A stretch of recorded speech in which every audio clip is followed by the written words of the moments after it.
Hi, I'm Jeff Gonzalez, president of Trident Concepts, and today I'm here with Brownells Daily Defense to talk to you about firearm safety in the home.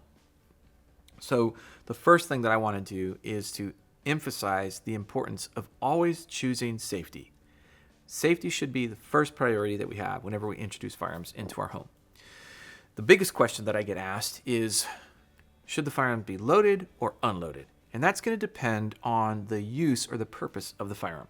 For instance, if the firearm is for defensive use, whether it be concealed carry or home defense, then there's an argument to be made that those firearms should be loaded. If they're not, if they don't fall into that category, every other firearm should be secured unloaded. All right, and we're going to talk about secured and how we define that in just a moment. So the next thing we talk about is to really ensure that you are safe with the firearms that you have in your possession. It requires you to be familiar with those firearms. And the reason being is that when we're unfamiliar with the firearms, we stand the greatest risk of a negligent discharge. The more familiar you are with the firearm, the more you are competent with the handling of the firearm, and therefore greatly reduce the chance of a negligent discharge. And that leads us up to the next thing, which is we want to avoid unnecessarily handling of the firearms. There's a time and a place to be handling a firearm, and it's appropriate and it should be done in a safe manner. We'll talk about that a little bit.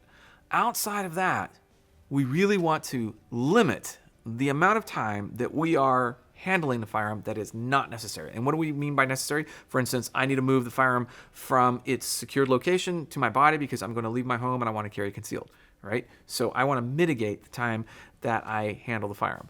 I want to really emphasize that most of the negligent discharges that we see that weren't on the firing line happened because the user was handling the firearm without real clear purpose or design. So we can greatly reduce the risk by just avoiding unnecessary handling.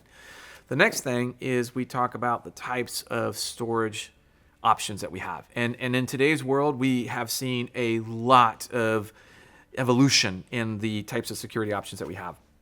Everything from a full-on gun safe like the one behind me, to small gun lockers, to ready storage containers. All of these things have changed over the last 5 to 10 years.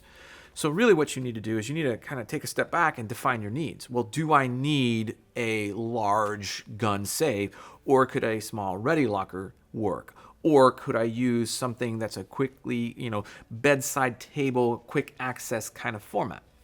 Define what it is that you specifically need, what is its purpose, and then you can kind of navigate through the commercial side until you find something that meets your needs.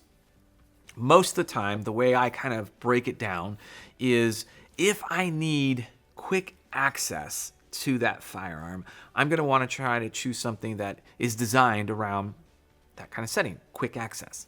If I don't need quick access, then I'm not really concerned about the entry method, the entry mode that I might have. And in today's world, we see everything from your traditional keypad to biometrics to even Bluetooth-enabled options. So there's a lot out there for you to consider. But really, even if you have the simplest of cases, for instance, the gun box that the gun actually came in, taking that and securing it with some sort of lock at a very minimum is what you should be considering. So if you can't necessarily afford or you don't have space for a large gun safe, gun locker, then at the very least using the cases that the firearms came in is a good option. The next thing we talk about is to separate the ammunition from the firearms. So if my firearm is designed to be defensive use, the ammunition is going to be in the firearm, so I don't have to worry about that. But what I don't want to do is I don't want to store all the firearms with the ammunition. And it's kind of like the same process about separating your ingredients for a fire. You don't want to put all of those in one area. So you try to separate everything so that you avoid an accident. Same theory here. Take the ammo, put it in some sort of hard-sided case, a box, locker, ammo cans, and just make sure that they're stored in a separate location. The next thing we talk about is to identify unauthorized personnel, meaning who should not have access to that firearm. And the people that should have access are actually a very small list. So that pretty much means everybody else is unauthorized. And the purpose behind that is to ensure that you know who should and should not have access to the firearm. So maybe your spouse or significant other is on the list of authorized personnel. Great.